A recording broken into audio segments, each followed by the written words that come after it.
để nó bây giờ lọt lồng nước tao đây cũ nè, tao đây cũ nó là gì nhỉ cũ thôi đấy, cũ cho ngót còn chết thật đấy,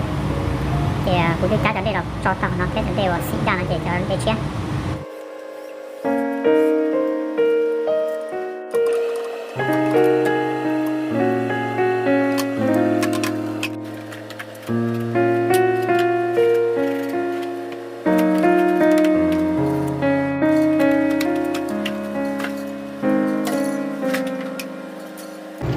Lúc nó đó, giờ lúc control đó, đầu tiên cho vào và nhau trong sách nó này, ok, nhưng mà con tài nhiệt nó để nó sinh nó này.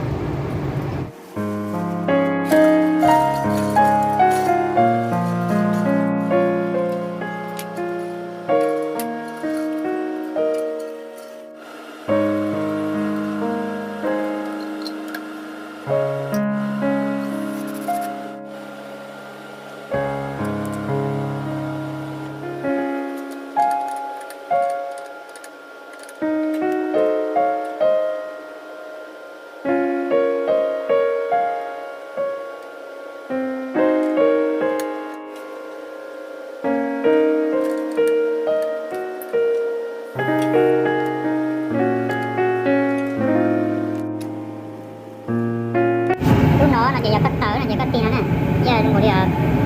quậy lúc liên nó là chỉ là có tin có phải là nó hay là sẽ chỉ có nhớ là một cái nước đỏ này, ok, là chỉ có chỉ tin nó có nhớ là một chữ múa, chỉ có tin trong nó thì nhớ đi vào up second thì các bạn không nhớ tao nó nè, bây giờ sẽ cũng nhớ nè, nhớ một tí nè.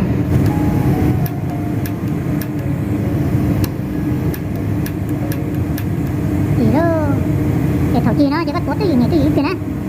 nhớ cái gì kia, ok thầu cái kia đi, ở bên sẽ cũng cho cho một chút tuổi ha, để các bạn tìm một chỗ có nhé, vừa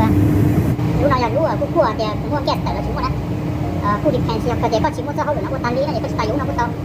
phụ kiện phụ sĩ cái này là sắm bùn rất tê đâu là chỉ thắt chỉ có ôm bùa là tao chỗ có không có cho là lúc đây cái là cho cái này còn nữa thì sẽ được qua bà bùa tôi sẽ nói thì cũng hơi cái này, lúc lia cái lúc rượu là về xì xía là vậy nhà lúc đây chia thế này lúc đây nhà đây cũng nè về nhà chúng to có chập tập hai nó còn thiếu thiếu đó thế này.